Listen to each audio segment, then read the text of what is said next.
How many of you at any point in your life have felt like there's an insiders club and you're not a member? It's a lot of the audience. Now think, how does that feel when you're on the outside? Inferior, isolated, frustrated. This is a horrible feeling. And what I want to tell you about those feelings is that they are real, and what you're experiencing when you feel excluded, when you feel like you are not part of the in-group, is you are experiencing pain.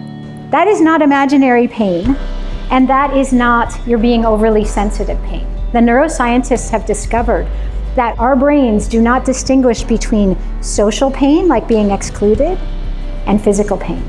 To our brains, that is one and the same. And we want to minimize that feeling of being an outsider versus insider. We want to get rid of that pain that people are experiencing.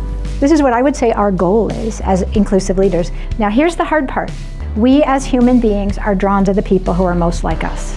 And this is normal. This is our brain doing its work to keep us alive. But in the workplace, this is really dangerous. It is such a problem today.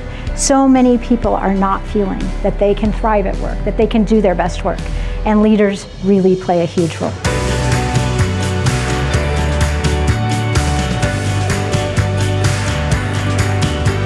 One of the best ways we can create an environment where everyone feels cared for and feels that they are fully included is by focusing on creating cultures of psychological safety. My favorite part of Minette's presentation, wow, it's tough. That's like asking to choose my favorite pet. I think she is one of the top presenters out there, and I would definitely see her again. What I want to do with you today is to take you on somewhat of a journey of what does it mean to be an inclusive leader. So how do we get started? We start with ourselves.